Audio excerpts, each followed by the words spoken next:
Right, we're going to talk about an alternative lifestyle now, because all we've basically done so far is to look at everything that's bad. And like my friend said to me, I've listened to all your lectures, I now drink water and breathe fresh air, how long do I have to live? Or like my friend in the back there said, he closes his eyes and he says to the Lord, Lord, remove everything from my plate that's bad for me, and now he's scared there's going to be nothing left when he opens his eyes again.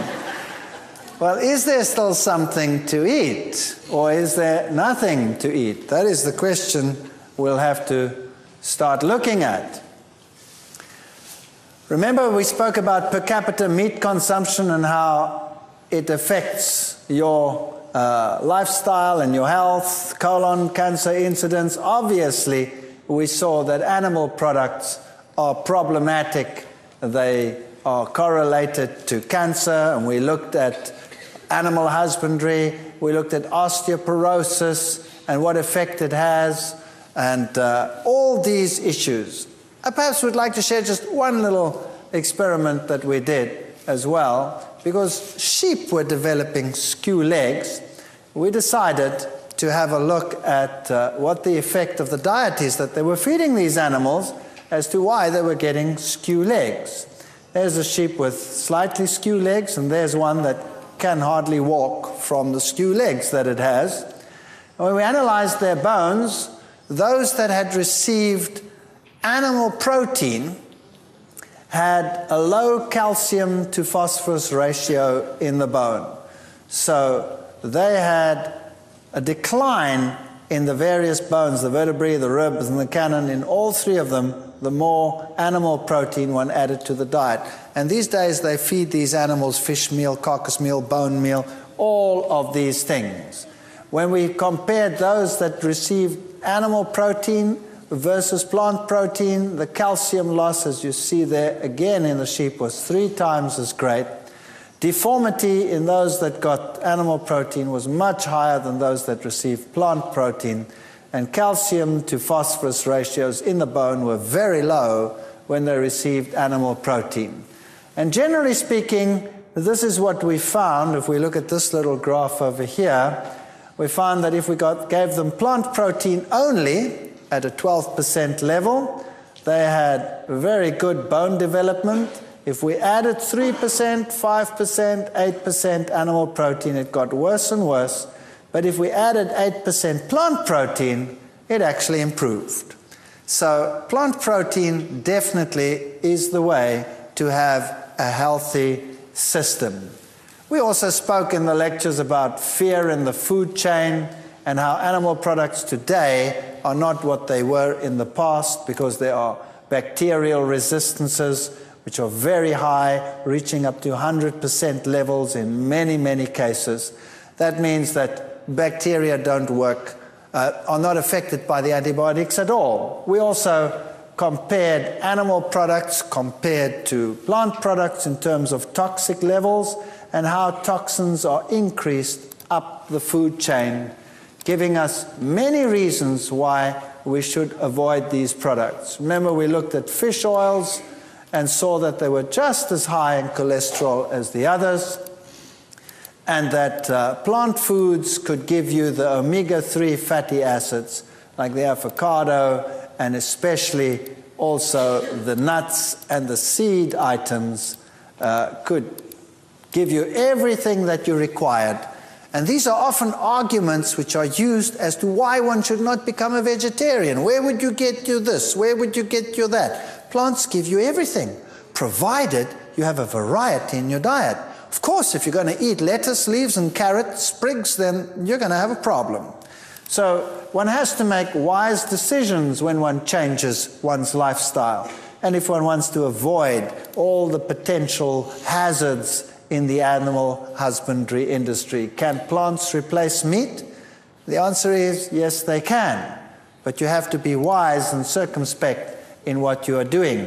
And the bottom of the food chain should look like this from now on. Active lifestyles, long lifestyles, those are the things that we want. Longevity. The Hunzas, for example, were famous for their longevity, and their almost total lack of degenerative diseases. And why? Because they had lifestyles which were largely vegan, vegetarian, active, walking up and down. There are many aspects which confirm that a vegetarian diet is healthier. Even the tabloids today will say vegetarians live longer and also are considerably healthier. For example, if you want to do maximum endurance tests, you will find that those on a high meat diet have the lowest endurance for sustained maximum to exhaustion exercise. Mixed diets, that means lower meat, fat and protein diets, were sort of midway, and the vegetarian diets, high carbohydrate diets, gave the highest endurance rate, more than double that of the other groupings. So science and sports science today has contributed a lot to the breakdown of prejudice against diets. Then there were some very important people who were vegetarians. Albert Einstein was a vegetarian. George Bernard Shaw was a vegetarian. Wilhelm Busch. The McCartneys were. But Linda McCartney died at a very early age, although she was a vegetarian. And people say, well, what's the problem over here? Well, just get hold of one of her recipe books and see what she did. Everything she did was fried in oil. Everything. Now, we looked at the carcinogenic effects of that. And so there are issues that you have to look at. You can't just say, I'm going to give up eating animal products, I'm going to switch to plant products, and then you prepare everything in an unhealthy way. You're going to have a problem. So we have to be circumspect. And of course, there is nothing that can guarantee a disease-free life. It can just give you a greater probability of a disease-free life. And just to show you that beautiful women can also be vegetarian. Both Whitney Houston and Michelle Pfeiffer were vegetarian. Also endurance and marathon running and sporting activities, all of these are enhanced by vegetarian diets. Blood pressure. Vegetarians have considerably lower blood pressure than non-vegetarians. And these are lacto-vegetarians over here, lacto-ovo-vegetarians. If we put a vegan down here, the blood pressures are still lower. In fact, most vegans, when they go to the doctor to have their blood pressure taken, they say, excuse me, are you still alive? Because the blood pressures are very, very low. And that is not a bad thing at all, provided you're not dizzy. That simply means that your blood vessels are still supple and flexible and don't need one high pressure to pump the blood through there. They're not constricted. And then if you're going to buy food in environments that are not so sanitary, like this one over here, where would you prefer to buy? What would you prefer to buy? The vegetables from this man, or would you prefer to buy chickens or meat in a circumstance that looks like this with the flies buzzing around?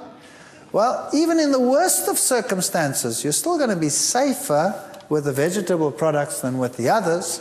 And you don't know what these things have been eating and what they have been fed. Now, what about the vegan vegetarian lifestyle? Isn't that a dangerous lifestyle? And isn't it a fact that if you become a vegetarian, you should look something like this?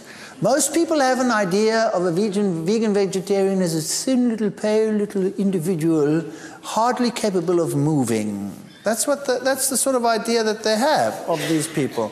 And let's face it, some of them are like that. And the reason why is because they've thrown everything off their plate and substituted it with nothing. And then they become something like this.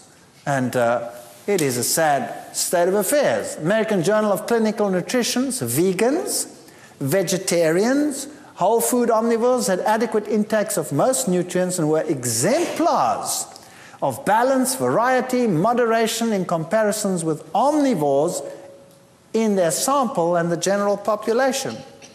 Also, they were more in line with current dietary recommendations for nutritional intakes than were omnivorous diets. So when they actually compared the diets according to the recommended daily food intakes, the vegetarians weren't doing so badly at all. In fact, they were doing better than the omnivores. Now, they will tell you it's not safe to be a vegetarian because you'll have iron problems, B12 problems, vitamin D problems, etc., etc. Is this really so? Iron problems, you will have a greater probability of iron problems if you use dairy products because of the parameters that we discussed in that lecture.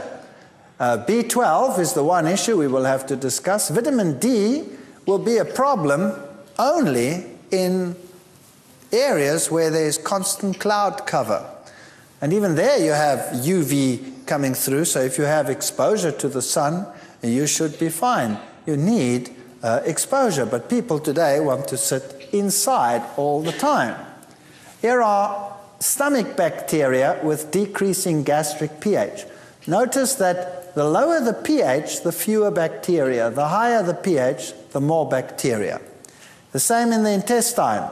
The lower the pH, and so from the front to the back, where the acid starts coming in, you have an increase in the number of bacteria. Now, B12 is not produced by any animal in the world, it's produced by bacteria. And there are certain bacteria which in our intestines are quite capable of producing B12. Unfortunately, with the lifestyles that people have, these bacteria only occur here where there's an increase, and they occur in the last part of the intestine. And so they're too far back for us to benefit from them. So we produce the B12, but we do not absorb it. If, however, we were vegans and we took care not to mix fruits and vegetables, firstly, we would have an alkaline saliva, and we would have bacteria in the mouth which would produce B12. And they don't produce bad odors. Bad odors come from poor fermentation in the stomach. So you would have B12 production in the mouth, plus the pH in the stomach would seldom, if ever, go below 4.5, so you're sitting with far less acidity. That means you're starting off here at a much higher level, and then you should be able to have B12 production. Now, there are other factors which affect B12. That's intrinsic factor. If you don't have that, whether you're a vegetarian or not, you're going to have a trouble with that. High acidity, which is more problematic for meat eaters than for vegetarians, would be a problem. And in fact, most of the world's population is largely vegetarian. Whole parts of India, large parts of Asia, Central Asia, for example, Central African populations, large parts of these, they don't have B12 problems. Western lifestyles, we sometimes do have B12 problems. So personally, I think that they are making a mountain out of a molehill, but I would suggest that if you are worried about these issues, if you have a high-stress lifestyle, which affects absorption in an acid environment of B12, well, then take a supplement or take a fortified milk that has B12 supplementation. But generally speaking, we do have the bacteria that produce the B12. So my suggestion, as I said again, is supplement if you have a high-stress lifestyle and all of these, or otherwise, test yourself regularly. Once a year, have a test, because B12 is maintained in the body for a long, long time, many years, and you won't run out overnight. So if you have regular tests done once a year or so, and you're fine, then you have nothing to worry about. If it's low, well, then take a supplement. And the same would apply to people that eat meat. They are just in as great a danger. In fact, more of them suffer from B12 deficiency than anyone else. If we look at minerals, we need all these minerals: calcium, potassium, iron, manganese, fluorine, selenium, tin, phosphorus. There's a whole host of minerals that we need. And you will find that they have all these different functions. They're in bone, act for alkalinity, blood, they're antioxidants, they're for thyroid function, enzyme functions, you name it. And vitamins and minerals have to interact with each other. So if you want to have good activity of vitamin E, you'll have to have selenium and zinc and calcium, and all of these have to be together in the body. And vitamins also interact with each other, so you don't want to take selective vitamins. You want to have everything in a balanced format. And the minerals interact with each other, and no one mineral is an island and independent of each other. And here's a major problem in the world today. You see, plant foods can produce vitamins, sometimes if they're not mineral dependent, just by photosynthesis. But where do plants actually get their minerals from? They get them from the soil. Now, what if the soil in an area is depleted? What do you do then? Well, then you have mineral-poor plants. And if a plant is mineral-poor, then it has the problem that it doesn't fight infection so well. It's very prone to pests coming and taking advantage of the situation. And so the problem is that they start spraying these plants more and more and more. And most farmers only substitute their ground with about 5 or 6 minerals. They don't take care of all the minerals. We need all the minerals. So the very best thing that mankind could do is to reintroduce organic farming, where they make sure that their soil has every single mineral required for growth. That means you start using rock phosphates and calcitic limes and things like that, which have every mineral under the sun as your basis, and start producing plants like that. Now, that's a little bit more expensive than the other fertilizers, but the rewards would be tremendous. That's one issue.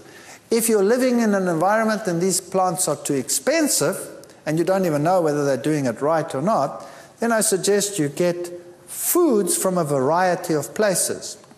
And then there's one other thing I would like to talk about while we're busy with minerals, and that is salt. The scientific world tells you that you should not use salt at all in your cooking because it produces high blood pressure and it's bad for you and what have you. And people develop all kinds of diseases. And if you're really, really run down and really, really sick, and you have money to burn, then the Europeans in particular, they like going to these cure places where you have the hot springs with the mineral-rich waters and the salt waters, and they go and lie in the salts and they drink this water that comes out of and they feel like $1,000,000 and their blood pressure comes down and everything is right. So they're using a salt cure to solve their problem. Then they go back to their normal society and their normal lifestyle, and very shortly they have the same stress and the same blood pressure problems and the this and the that and the other. Now, I have a problem here. How come the salt can actually cure some of these things and the salt cause the things at the same time? Does it make sense? It doesn't really make much sense if you think about it in those terms. Now, what is the main salt that is used in the world today? It's sodium chloride. Now, salt should have 84 minerals. Rocks out there, sea has the salt in the sea contains 84 minerals. And the fish and the animals in the sea without pollutants now are perfectly happy and have lived there for thousands of years, quite happily, reproducing and not being diseased, although there's a lot of salt in that water. But it is 84 mineral salt. Now, unfortunately today, when they harvest the salt, what they do, industry has so many requirements for various catalysts and various elements that they refine the salt and they take all those elements out. And eventually they leave you with 2 elements, sodium and chloride. If they could refine them, they would do that as well and sell you only the sodium and only the chloride. But unfortunately, the sodium would explode and the chloride would kill you. So they at least sell you the sodium chloride, 2 elements out of the 84. And then occasionally they have a twinge of conscience and they add 1 more, which is that, iodine. And they tell you, best to buy iodized salts. And now you start cooking with 2 elements. Just do a simple test. Take sea salt, which has 84 elements, and put it on your tongue, and just rub it around there. and see how long you last. You'll last for a long time. Eventually, it actually tastes quite pleasant. And then you take normal table salt, sodium chloride, and you put that on your tongue, and you see how long you last. And you'll see it'll burn your tongue like crazy, and you won't be able to handle it. And it'll have this sharp taste. So my suggestion is, when you start using a little bit of salt, because without salt everything tastes kind of bland, doesn't it? Use sea salt. Why not use sea salt? Or better still, if you can, rock salt. In some areas you get rock salt cheaply, but sea salt would be just fine. They use sea salt in any case. A good suggestion would be to use a little bit of sea salt. You know what? It'll taste better as well. Once you get used to it, it tastes a lot better. And of course, don't use excessive amounts of salt, but generally just use a little and it'll be so much tastier. Zinc, they'll tell you that's a problem for vegetarians. That's not true. If you look at beans, for example, they have relatively high levels of zinc in them. And some grains, popcorn even has, popcorn is one of the highest sources of zinc, generally speaking. And wheat germ has high levels of zinc, and wheat bran. So that is not true, that vegetarian diets won't provide enough zinc. So generally speaking, if you have foods that are yellow, then you will have your vitamin A's, and if you have your grains and your nuts and your legumes in there, you should be getting everything that you require. Increase in dietary needs during pregnancy, you need a lot of folic acid, folacin you need a little bit more protein, and all of these. Can a vegetarian diet supply these? Of course. Seeds, avocados, nuts will supply all the folic acid that you require. Now just a couple of general guidelines. Number one, you have to eat an abundance of fruits, grains, nuts, seeds, legumes, and vegetables. You cannot just remove the heavy foods and sit with only fruits or only vegetables. You have to have grains, varieties of nuts, seeds, legumes in your diet, and you don't have to eat them as such. You can work with them and change them and modify them. You have to eat more alkaline-forming foods than acid-forming foods. That happens automatically when you become vegetarian. And avoid acid formation by choosing correct food combinations. 3 simple criteria, two of which you have to watch, one which comes automatically. Now, if you read some health books, they have so many complex things that you have to do that you have to buy yourself a computer just to, start working out what you must do in the kitchen.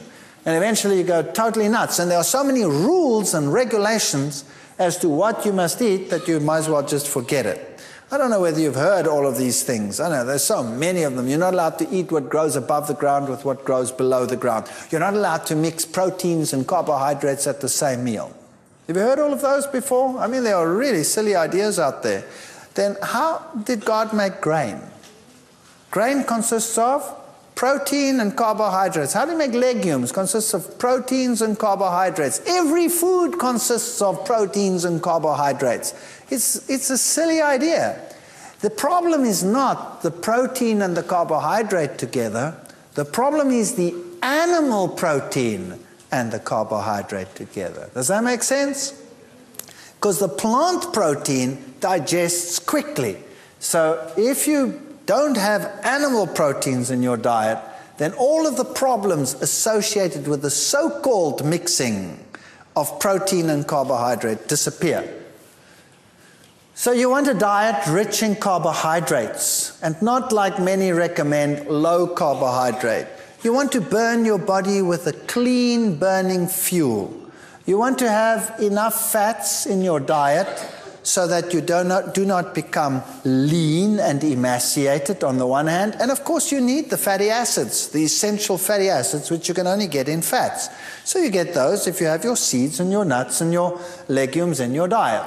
And your proteins, you satisfy your general needs, kids a little bit more than the adults, and you want to have more alkaline-forming foods than acid-forming foods. How do you do that? It's very simple. The high-acid foods are the meats. Bacon, beef, chicken, crabs, eggs, fish, ham. Those are the high acid-forming foods with 15 to 40% acid formation. Medium is grains, legumes, lentils, oats, peanuts, rye, wheat, some nuts, etc. And the low, some fruits, cranberries and plums. That doesn't mean you mustn't eat them. Not at all, because they're so low acid forming it doesn't make any difference.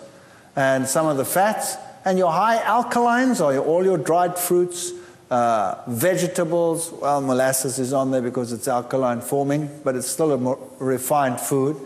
Beet greens, Swiss chard, dandelion, those are your high alkaline foods. Your medium ones are most fruits and vegetables.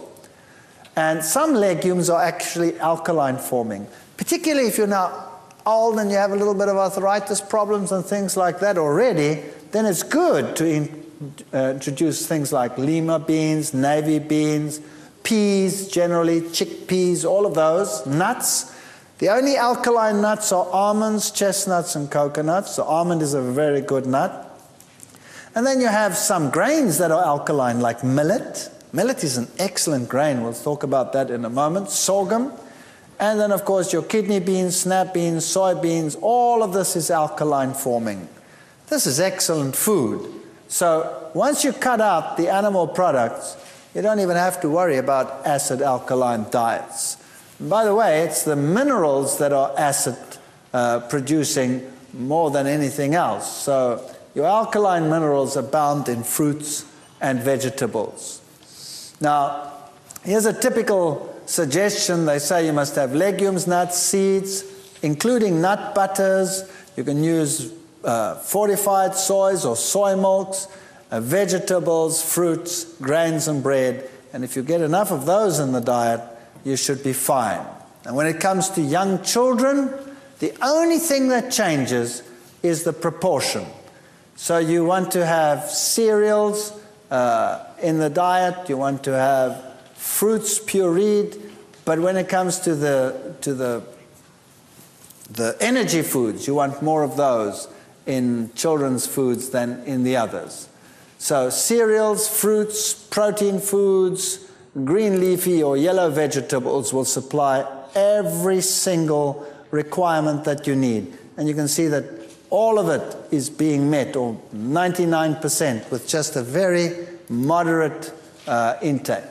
Some useful equipment that you need. A good blender is very useful in vegetarian cooking, because you're going to start making nut creams and nut butters and milks and sauces and things like that, and cheese substitutes and all kinds of things. So a good blender is a very, very good investment. Now, when I talk about a good blender, I mean that one that has a powerful engine and one that will really spin. Because if you buy a weak one, it won't do the job. It'll irritate you. It'll chop the things around, and you'll have gritty pieces in your mouth when you want to find cream, for example. It'll be most unsatisfactory. So rather invest in a good blender. A heavy base or non-stick frying pan, waterless cookware might be quite good. And some people like extras like waffle irons, food processors. And if you're really going all out, some means to grind your own flour. That's just nice. If you have access to stone ground flour, well, then you don't have to get those pieces of equipment. Stone ground flour is a terrific way to go. Ensuring proper combinations. Notice that there are some foods that are neutral. That is, all grains, all legumes, all nuts, all seeds, some vegetables, like those that are high in water, like cucumber, lettuce, sprouts, tomatoes, some people yes, some people no, and the herby plants. Those would be sort of neutral, and some fruits would be neutral, the high oil ones, avocados and olives. Then the fruits is anything else that is a fruit, like an apple, an apricot, banana, and what have you. All of these can be eaten together with this. So you could have a meal which contains a grain. Let's say bread, a roll. And you could have a patty on there which is made of legumes and nuts.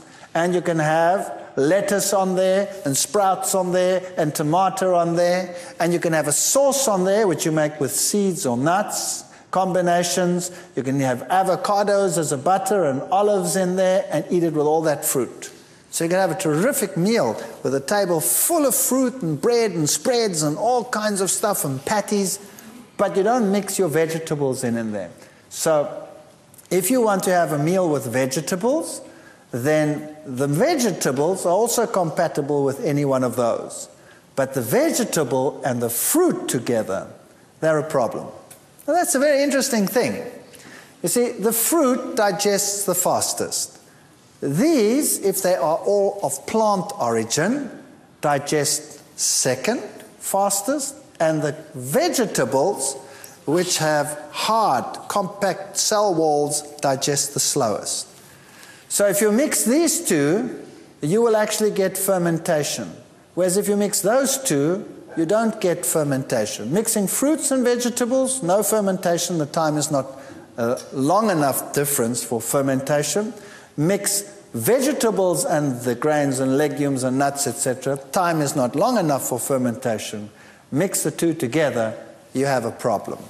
So that is just to keep a nice alkaline system. It makes a big difference in terms of, for example, acidity, and also just alertness. It's not a law of meats and Persians, and if you are a guest somewhere or you do not have the possibility of always doing this, then it's no big deal. If I do it, for example, I'm quite sensitive to this because I actually take care not to do it. If I do it on occasion, I feel the difference. I feel I have less energy. So these are sort of the neutrals that you can eat with any category of food, with fruits or with vegetables, whatever.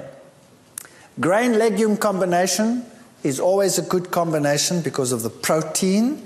It gives you a perfect protein. So a diet that contains grains, nuts, seeds, fruits, vegetables will supply a superb blend of nutrients. And the African diet, as we said, is legumes and grains, and that is their protein source. Then they have lots of vegetables and lots of fruit. And now let's talk about whole foods. What is the power of a whole food plant?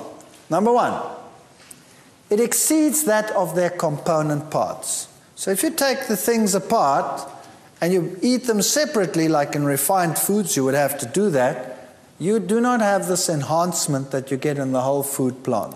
Secondly, 1 cup of cooked kale has 50 milligrams of vitamin C and 13 international units of vitamin E. That's pathetic. That's pathetic. The antioxidant potential of 1 cup of kale is equal, however, because of the other components, to 800 milligrams of vitamin C and 1,100 units of vitamin E. So you could be looking at 13 and say that's pathetic, but because of the other components which boost it, it's actually that much. And the balance is so much better. So it's far better to eat a whole food than to eat anything separate. Refined foods, avoid them.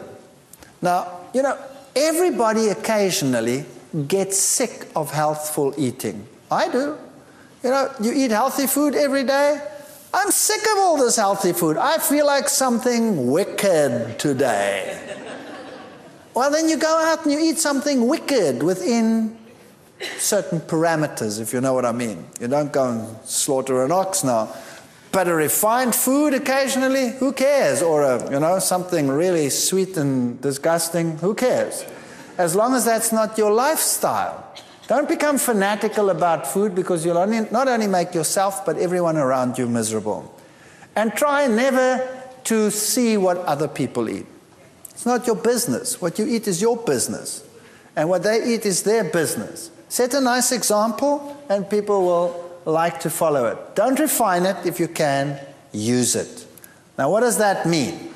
How do you think whole foods? What do you do? What do you do if you find a pile of nuts and seeds and stuff like that? You go clonk, clonk, clonk, clonk, put it on your plate and say, there. You want to be a whole food fanatic? Go and eat it. No. You must learn what to do with them. You must change these things. These are whole foods.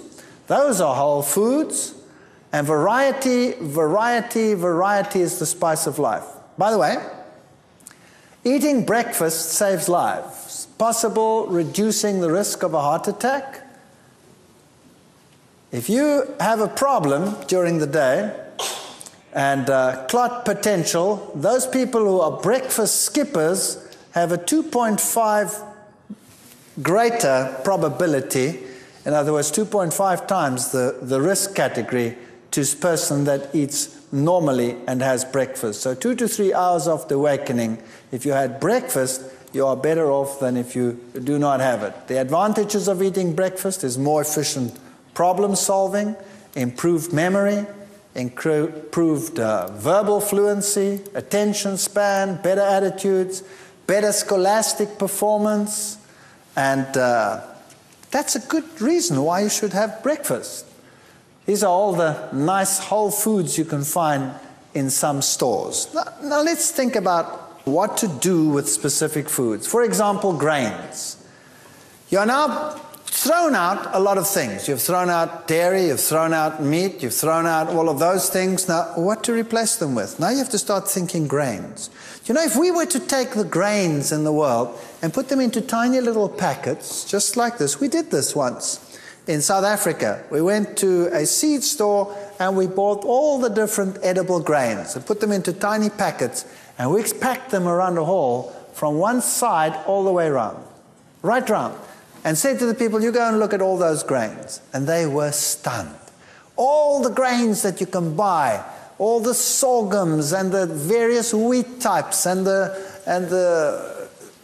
eastern grains and the millets and all these wonderful things, just hundreds of different grains.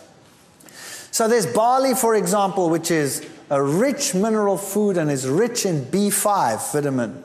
So if you have B5, that promotes fat metabolism. So if it's cold, if it's winter, for example, just a touch of barley in something, in a stew, or a little bit of barley mixed in with rice that you're cooking, and you have a better heat production. Maize, for example, is an excellent food. These are all the different grains that you have to start thinking about and what you can do with them. Millet is a fantastic grain. It's a wonder food. It's China's oldest grain. It can replace eggs in all patties, pancakes. Millet patties are fantastic. Just fry a little bit of onions. You don't even have to use oil to fry onions. You can just use a dash of water and a dash of something to make it a little bit flavored, whatever it is, soy sauce or whatever, and then just saute them until they go brown and sticky, and keep turning them around, and add that to a patty with cooked millet and a little bit of oats to bind it, and you have a wonderful patty. It replaces eggs. It's very high in iron. It's high in vitamin E, and the great thing about it, it's an alkaline grain. So people, older people in particular, people that already have, joint pains or anything like that, could benefit tremendously from this. And what is even better, it's a complete protein. So for children, it's a wonderful grain. Protects against arthritis. It's one of the alkaline grains. It's high in lecithin. It's a complete protein.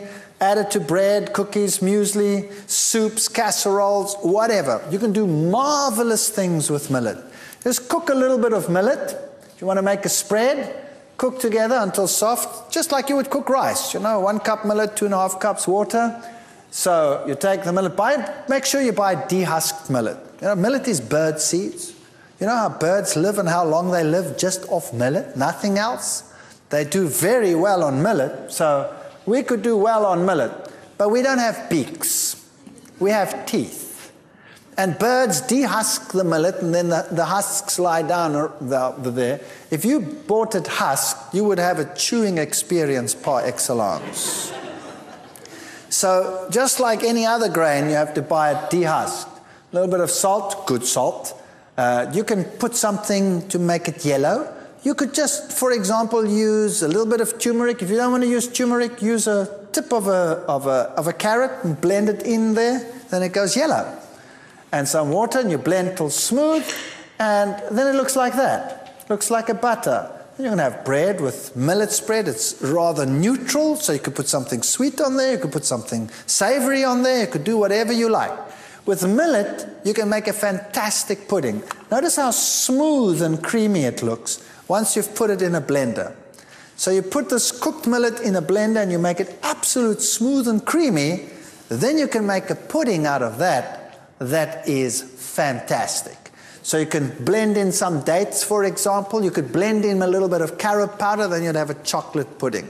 Then you put in a yellow layer on top of that. You could put fruit in between, put it in the refrigerator, and you could make a pudding that is better than any bought instant pudding. Marvelous things you can make with millet. Oats is another wonder food. It's a very good calcium source. It's high in iron, B. It's the second best protein grain. It's a superbly digestible grain. So old people, young people, use these. You can use the oats to make granolas, to make mueslis, to make patties. You put it into everything. It takes the place of an egg anytime. You can make waffles with oats, blend it and use it as a waffle base. Wonderful things you can make with oats. We'll come to some recipes in a moment. Rye, for example, is a German grain, and add some rye to your flour just to change things around a little bit. Muesli, rolled oats, chopped nuts, raisins, pumpkin seeds. The pumpkin seed is a seed with an incredibly good protein in it. It's also a complete protein, and just a little bit of pumpkin seeds will provide all your protein needs for a whole day.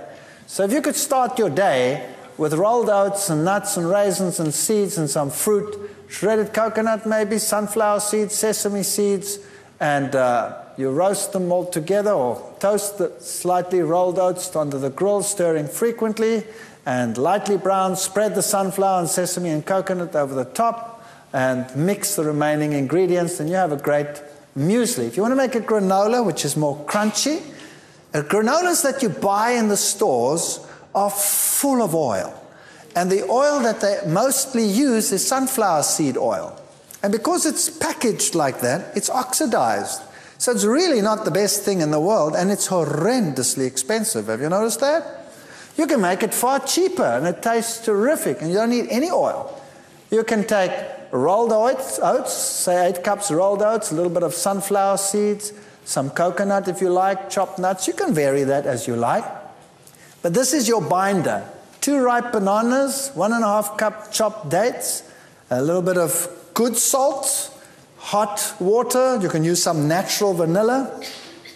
And these mixtures over here, you stir the 2 mixtures together, and you mix this in a blender, all in a blender. Then you have this liquid, and you mix them all together. And you put them in a cookie sheet and bake them at 250 Fahrenheit. That's a low heat. That's a low heat for about 1 hour, stirring every half hour.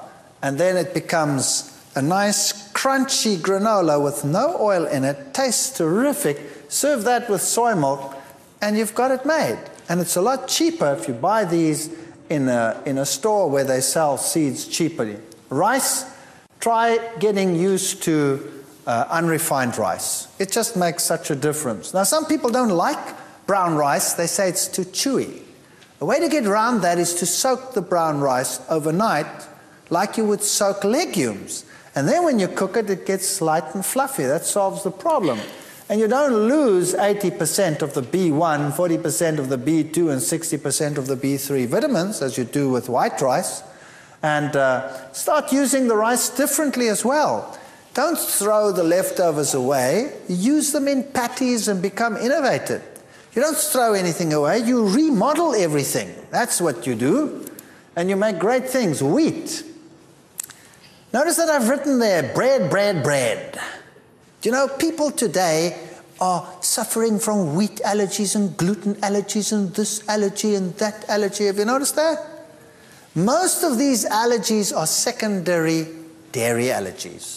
Bottom line, if you throw out the dairy, which is making everything else with it incompatible, we always throw out the good and we keep the bad. It's horrendous what we do. Throw out the bad and keep the good. People say to me, for example, oh, I can't eat apples. They make me sick. I said, you eat an apple after you've had a meal with meat and, then you eat an apple and the apple makes you sick? And he says, yes, that's exactly what I do. I said, well, why don't you try throwing out the meat and eating the apple? Oh, no. That's a horrendous thought. So I'd rather have the meat and not eat the apple. Why is the apple fermenting and making you sick when you're eating the meat? Because it's staying in your stomach for 6 hours. Obviously, it's going to ferment, so throw the apple out. Sorry, throw the meat out. That would be a better solution. So bread, use the wheat. It's a high-energy food. It's an excellent primary nutrient combination. It's mineral-rich. It's rich in B and E vitamins. And try not using refined. Try getting whole grains. And if you buy whole wheat grain at your store, remember what you are getting. They have bolted the wheat. They have huge piles of bran. They're selling most of their flour as white flour, and then they have the germ. So normally what they do when they sell you whole wheat flour is they're going to take the white and they're going to mix as much of that bran back in there as they can. And you're buying a pack of 50 or 60% bran, 40% white flour. That's not what it's like in a grain. You bake a bread that's as heavy as a rock, number one. Nobody wants to eat it because there's not enough white flour mixed in with the bran as it would be with stone ground flour. All kinds of problems with that. Try and get stone ground flour, and if you cannot, if it's impossible, then do your own. Even if you have to soak grain and liquidize it and use that as a dough, that would still be better. But when you make your own bread, you can play around. You can add rye. You can add a little bit of millet. You can have all kinds of things. The easiest bread to break is the simplest bread. So here's a simple bread for you. 1 kilogram stone ground flour, that's about 2.2 pounds or something like that. Stone ground whole wheat flour, approximately 10 cups. 1 packet of instant active yeast. It doesn't matter which yeast you're going to use. You're going to destroy the yeast in the heat in any case. And a little bit of good salt. 1.5 tablespoons of good salt, not sodium chloride. Then you blend together 900 milliliters of water, and then you can add anything sweet. It doesn't matter what it is. You could add white sugar. It wouldn't make any difference. You know why? Because the yeast is going to utilize it all. It's going to just use it up if you don't put too much in it. But it's also good to use, let's say, fruit. You could use a little bit of raisins. Half a cup would be a little bit much. I would say a 1/4 cup raisins or a tablespoon raw brown sugar. Or you could use honey. You could use molasses. You could use something sweet like an apple. You could grind it up and or liquidize it, and that could be your sweetener. So 900 milliliters of warm water, that's about almost 2 pints, and then something sweet. Best would be liquidized currants would be the very best because they're very high in iron. And mix that in there, and then knead your bread. Knead your bread, and knead your bread, and let it rise, and punch it down, and knead your bread, and then you mix and develop the gluten so that it's like chewing gum, like chewing gum. If you then put it in the oven, all the air that is produced by the yeast gets trapped, and the bread rises nicely, and you bake it in the oven at a relatively high heat to begin with to stabilize the bread. Then you'll have a light, sweet bread. If you do not mix it properly, what's going to happen is the gas is going to produce, the bread will go up. There's not enough chewing gum to trap it, to blow a bubble. So what happens? The bubbles pop, and the bread goes, and you bake a perfect brick. And you need a chainsaw to cut your slices, or you could kill your husband with it if you're angry with him. So a simple bread has very few ingredients.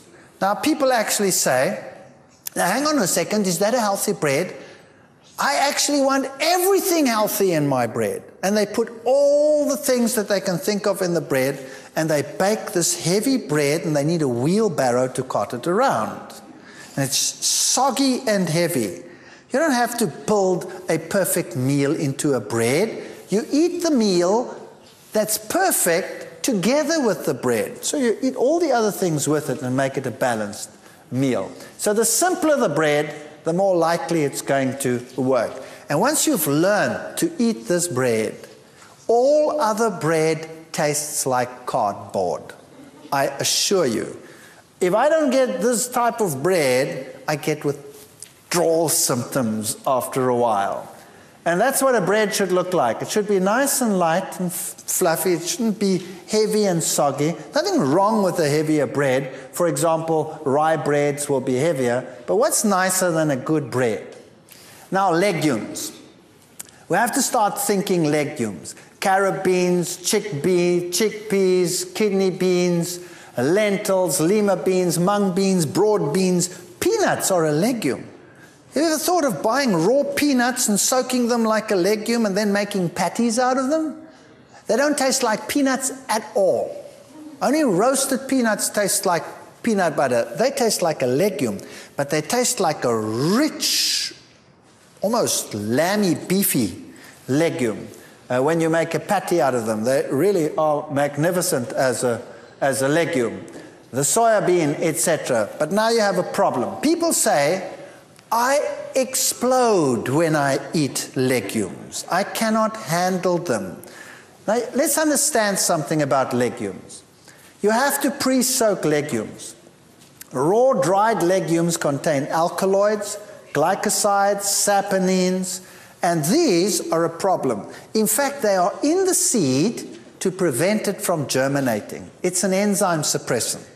So if you take a legume and you soak it in water, and the legume soaks up all the water, how many of these products have you got rid of? None. They're all still in the legume. Now you take your legume, it's nice and soaked, and you prepare it and you cook it, and all those enzyme suppressants that prevent the legume from sprouting are still in there. Now you're getting those enzyme suppressants into your stomach, and you're not digesting it too well. Your enzymes are also suppressed. So eventually it goes all the way down, gets to the colon. The colon works with these products and then starts fermenting the legume in the colon, and that leads to an explosive experience, right? So what you want with a legume is you want to get rid of these things. You want to get rid of them. How do you do that? You soak in huge quantities of water. And the water goes what color? Goes either reddish brown or one of those, right? That's all the tannins and the saponins and the glycosides and the stuff that's coming out.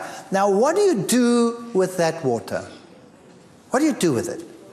You throw it away. And not like some well-meaning individual who thinks, well, this looks so good, I'm going to cook the pea soup with that one. Well, I'll tell you, you don't need nuclear weapons then. Just send that pea soup. It's the most explosive thing under the sun. So what I would suggest is that you buy your legumes, soak them in lots of water, pour the water off regularly. If you're sensitive to legumes, do that if it need be for 2 days, 3 days regularly. If you don't change the water regularly, they'll go bad. Just keep on pouring off the water. And then what do? Going to wait 3 days or 2 days for a meal? Of course not. You put them into freezer bags and you pop them in the freezer and they're fine. People will say, oh, don't I lose the energy value and the food value? No, you don't. You can take those very seeds and go and plant them and they will grow. What happens in nature, in Europe, in the winter? What happens to those seeds? They freeze in the ground, and then when the water comes and it rains, then all the stuff leaches out. When the stuff is out, then it can sprout and it will grow. All the nutrients that you need are in there. So soaking is essential for a legume. There are lots and lots of different legumes, and you can have such fun with legumes. You can make the greatest stews, the greatest soups, the greatest patties. You can make roasts. You can go to town on a legume. But you don't have to have huge quantities of legumes in your meals. That's another problem. We eat too much of it. It must just be a portion of the meal, and the rest must be the vegetables or the fruits or whatever else you want to go with it. The soybean is such a magnificent bean. It is rich in linoleic acid. It is good calcium source, iron source, everything that you need. And if you look at the composition of selected soybeans, I'll just put this here for clarity's sake. Beef, for example, look down that list over there and compare with raw or cooked soybeans, you will see that the soybean compares excellently with anything else. And tofu is a wonderful food. You can make great things with tofu. You can make mayonnaises. A little bit of soft tofu, water, onion salt, garlic salt, or whatever you like. Lemon juice, honey, or a little bit of raw sugar to taste. Blend them together, you have a mayonnaise. Now imagine what a mayonnaise normally is made of. What's a mayonnaise made of? Egg yolk upon egg yolk upon egg yolk, together with lots of sunflower seed oil, together with lots of vinegar. It's the worst combination under the sun. It's the worst for your cardiovascular system. You cannot imagine worse. Imagine a mayonnaise that you make with blended cashew nuts. Take some cashew nuts, cover them with water, blend them till they're very smooth, add a little bit of your favorite seasoning, and then some lemon juice, and voila, you have a mayonnaise that is absolutely marvelous. Now people say, cashew nuts, that's expensive. Hello? How much does a chicken cost in this country? What does a chicken cost? Who can tell me? So let's say $4, right? So let's say that chicken weighs what? 1.5 kilos.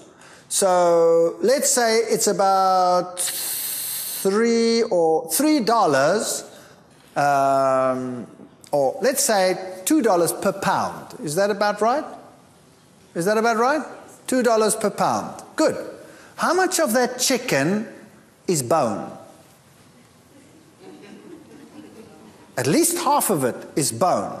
So you're not paying $2 per pound, you're paying $4 per pound already for your chicken.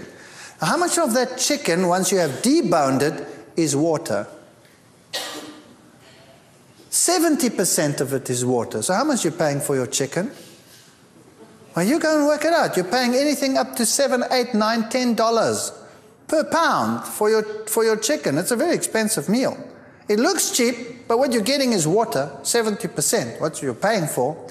If you buy cashew nuts, how much of it is food? 100%. So even if you're paying $4 or $5, it's still cheaper than your chicken. So don't tell me cashew nuts are cheap or expensive. All right, and you need very little to feed a whole lot. You can make great mayonnaises with tofu. You can make omelets with tofu.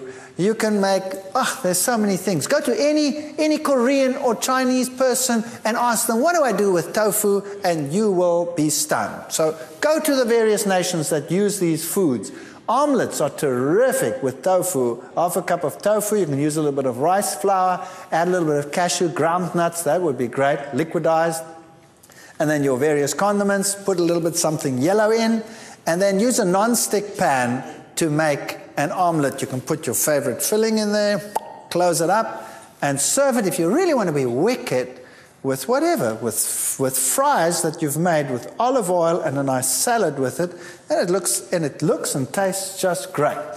And sometimes omelets made with tofu stick a little bit more to the pan than others, so that's no problem. The ones that stick and break, they go to the wife, and the good ones come to me. Simple as that. But when I get home now, my wife can have the better ones, and I'll take the broken ones.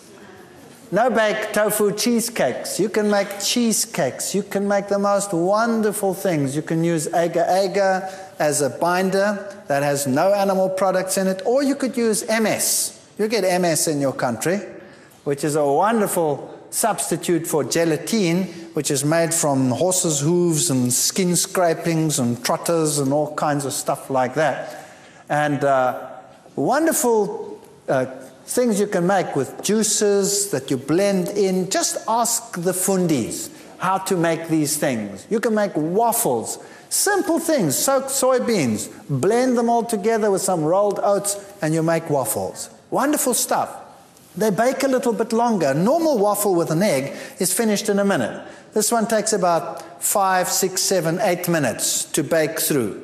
Now, you don't want to wait that long. So what you do is when you're bored one night and you're not doing anything, then make a mix and start making lots of them. Or the kids are doing something, they're watching television, in between advertisement break, change.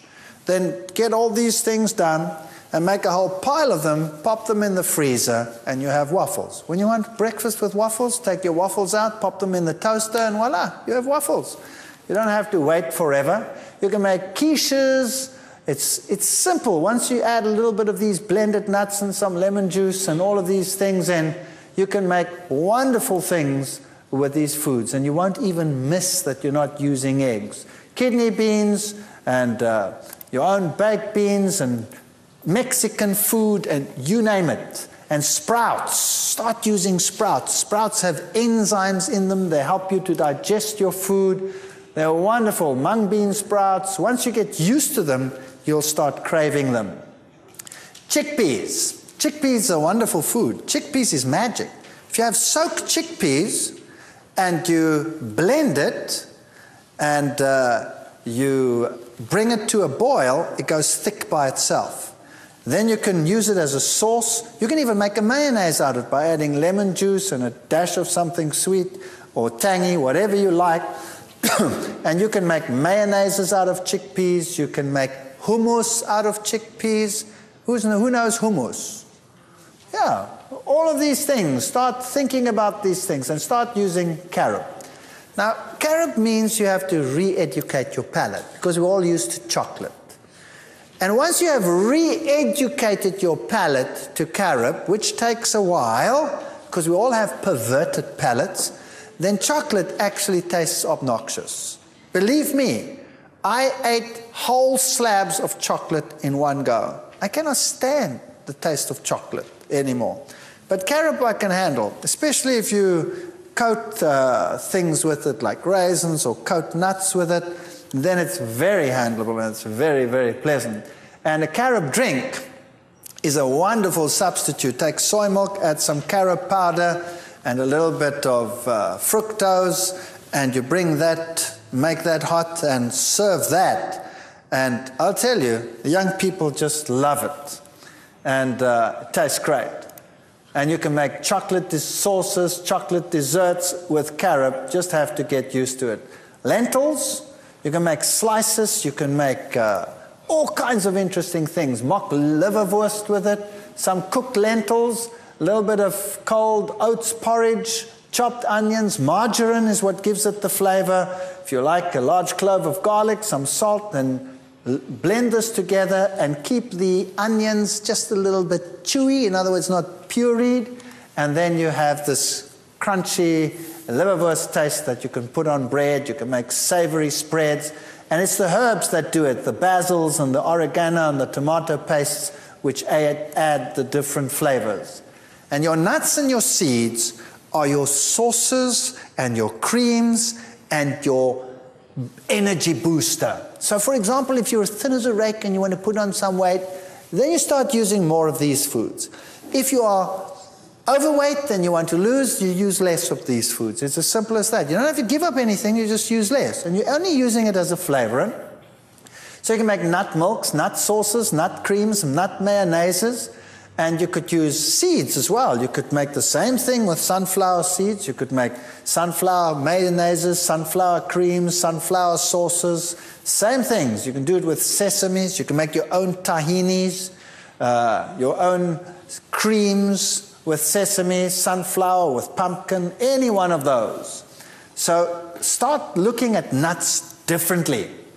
Coconut. Coconut contains saturated fat, so if you have a problem with weight, a little bit more coconut in the diet, coconut cream, coconut milk, that will make you put on weight. And it is not true that you're going to suffer cardiovascular disease. Because it comes packed with plant protein, it doesn't have that effect. Saturated is not necessarily as bad as animal saturated foods. Otherwise, all the South Sea Island people would have cardiovascular disease in the past, and they didn't have it. So my wife, for example, she tends to be on the leaner side. So she just adds some coconut cream, and she makes puddings with coconut cream. And me, I tend to battle with this little fellow over here. So I tell her, less of that for me, thank you. And I don't have that stuff, and she has that stuff. This is how you modulate your weight. It's a very good way of doing it. Nut mayonnaises.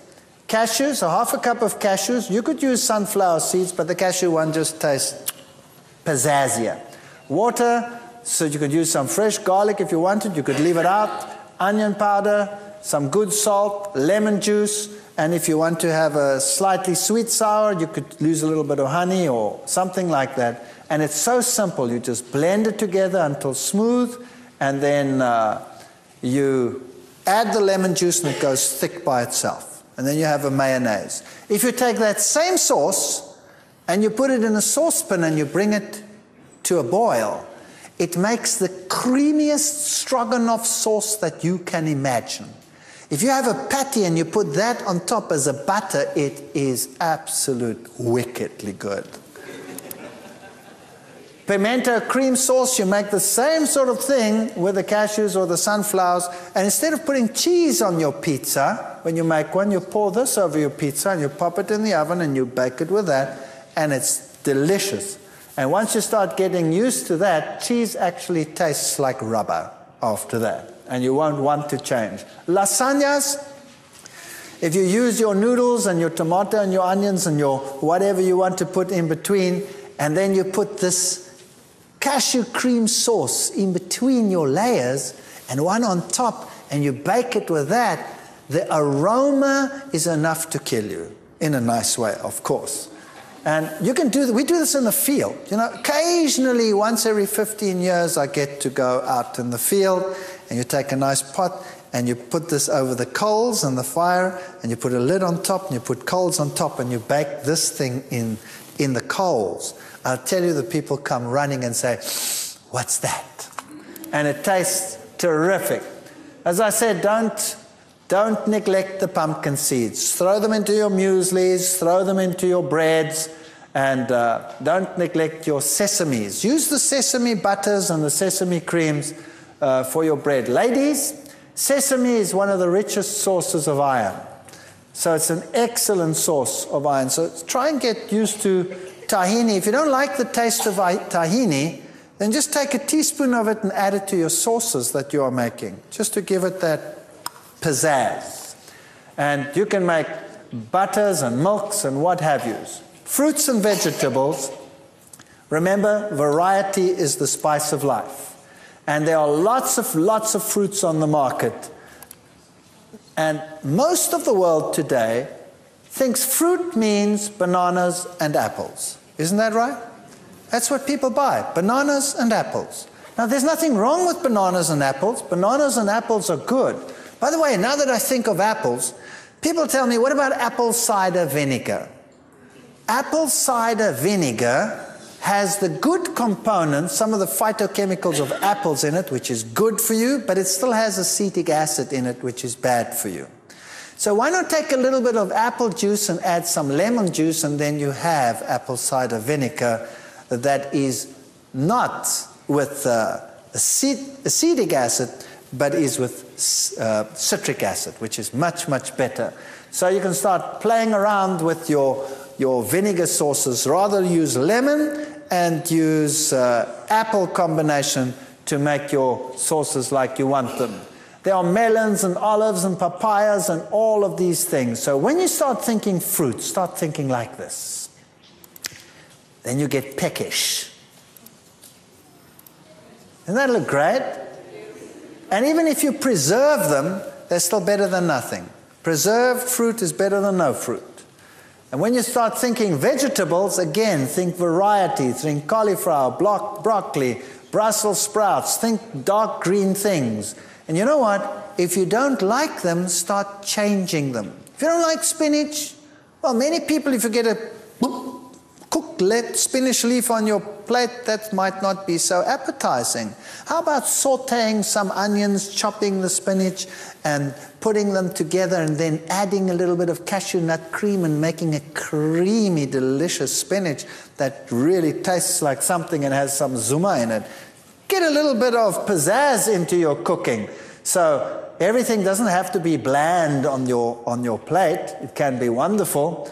And start becoming innovative. Start thinking what to do with the leeks and the garlics and the onions. And remember, these are your top 10 fruits in the world in terms of the antioxidant power that they have in them. Strawberries. You live in a strawberry country. And plums are very good. Oranges, red grapes, kiwi, grapefruit, white grapes, banana, apple, tomato. And gentlemen, remember, the tomato is an anti-prostate cancer fighting food. So start using tomatoes, lots of them, and get used to them. And the antioxidant vegetables,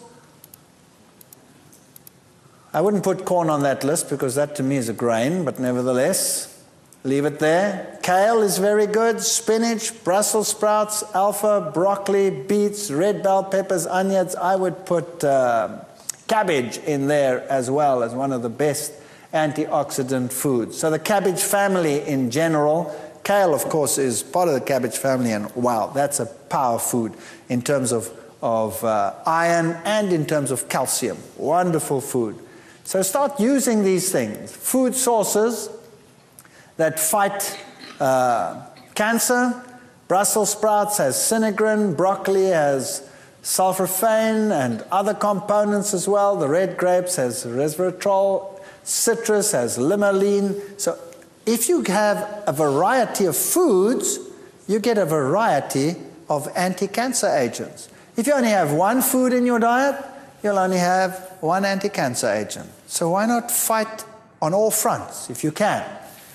So remember, your high anti-cancer foods are garlic, cabbage, licorice, soybeans, ginger, carrots, celery, parsnips, and then your grains generally, and your tomatoes, your eggplants, your peppers. Put these foods into your diet and fight cancer. Now, I've written a book on this.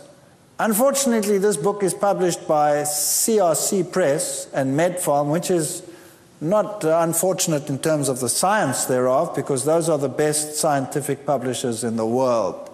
But that means that this book goes out to the medical world. That was my target, to try and reach those that can affect most of the people lower down. So if you want to buy this book, it's horrendously expensive. I would not be able to afford this book. So that's the sad part about this book, that it's very expensive because of that. And you don't actually need the book because it has a lot of science in it. If you're interested in that, that's good. There are lots of recipes in that. But there are so many recipe books out there in the world. And there are so many books that put this simply. But you don't want to get one that makes life complicated for you. You want simple, straightforward recipes that tell you how to prepare food in a tasty, wholesome way without 10 million rules to drive you nuts. That's what you basically need. And if you take some of the ideas that we've spoken about today, and you go to those who've had some experience in this and start getting involved in cooking schools, or I hear that you have chip programs and things in this country where you might get some wonderful ideas, then get involved slowly. And as the bug bites you, it will be fun. And once it starts being fun, and once it starts tasting good, you will feel better, you'll be excited, you'll have more energy, and you can be an example to others. Don't make a religion out of your diet. There's nothing worse than putting diet before religion. God comes first, food comes second. Food is there to be enjoyed, but why not enjoy it and be healthy at the same time? Thank you. And you can be a light unto others, and you can help them to a healthier lifestyle. Just this message alone. We get hundreds and hundreds and hundreds and hundreds of letters. I was lecturing in Germany once, and there was an old lady sitting in the back in my lectures. It was in a big hall. There were over 800 people in the hall. And she was in a wheelchair. And she was in an old age home, and she had terrible arthritis. Her fingers were like that. And she was, I don't know exactly how old it was. I speak under correction, but I think she was in her 80s. So a very old lady. And I happened to return to the same town 4 years later. 4 years later. And I was finished lecturing, and like always, you're tired because you're doing all these lectures and you have hundreds of people, and if there are 800, well, then there are 800 more questions than normal, and the people were asking, and suddenly this little old lady came and she put her arms around me, and here she stood. She was only about yay high, and she was very old, and her fingers were still skew, and she said to me, 4 years ago you were here, and I was in the old age home, so arthritic I couldn't move my fingers, and I was just waiting to die. And now I stand next to you. I've left the old age home. I've gone back to my apartment. I can do my own work again. I even do my own gardening again. And maybe I'll end up in the old age home again one day, but for the moment, I'm happy that I can be at home. I implemented what you said, and I could get up out of my wheelchair. That makes a difference. And I don't care about all the critics then. That's what makes it worthwhile. And people that had been given up for dead with cancer, that they'd operated, closed up, sent home to die, changed their lifestyles, and their tumors went back and back and back. Not everybody, some die, but some that actually stick to it start getting better. And we've got just piles and piles of letters, and it just makes sense to tell people how God, if you think how God had put everything together there in the beginning, He tells us what the original diet was. Obviously, if we're going to give the body what it was designed for, it's going to be the best. Who does not want you to be healthy? The devil doesn't want you to be healthy. And what does he use to make you unhealthy? He uses human ambition and love of money and industry to put foods together that make money and quick money and make you captive so that you can become ill. And the natural foods, they just go. God wants us to go as natural as possible. I'm sure that's what He wants to do. But He wants to reach the heart and the soul as well. So do not put the cart before the horse. It's not food that makes religion. It's religion that makes food. And so that is the invitation. Be a light, help others, and then the great truths of the Bible. Wow. Just look at them. They're so magnificent. What can be more logical than a world that obeys God? Can anything be more logical than that? What is stupid about that? What is more logical than believing that Jesus Christ is the Creator and the Savior? The whole Bible says it, and if people were to adhere to His commandments, well, that would just make this world a wonderful place. And in the future world, it will be a wonderful place because there will be no more sin in all His holy mountain, and people will again keep the law of God. So why not keep it now? Why not set an example? And if we slip and slide and fail and have human failings, we have an advocate with the Father who any time says, "Come to me and I will heal you of all your maladies." I'm not propagating any form of perfectionism or fanaticism or any one of those things. It's a logical religion, and that is why I'm a Seventh-day Adventist. So God bless you as you go your ways and we go back to our ways, and I'll always carry you in my hearts, and thank you for listening. Let's pray. Heavenly Father, what a time we've spent together. We've had so many discussions and so many slides pass before our eyes.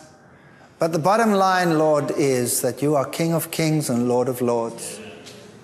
And all the slides, if there's one idea that has come out, and that is that it's not worth it to have our kingdom on earth, but that we should long for our kingdom with our Heavenly Father. If that thought is paramount in our minds, then we will have achieved something in this place called Baton Rouge.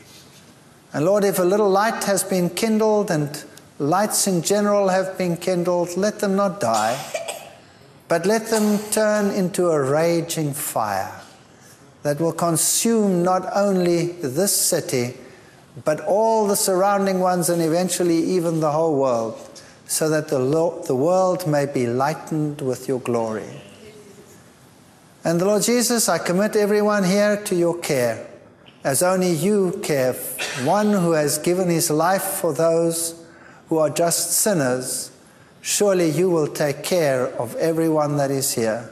I pray for your blessing upon them, your watch care, your angels to guide their paths, their decisions, and their life as it proceeds from now on. And may we have the privilege, Lord, of one day, everyone represented here, standing with you on the sea of glass as we go to the heavenly Jerusalem. And may we one day in the earth made new ponder the little time that we spent here together and say, Lord, it was worth it after all. Your blessing is what we need, for without it we perish. I pray in Jesus' name, amen.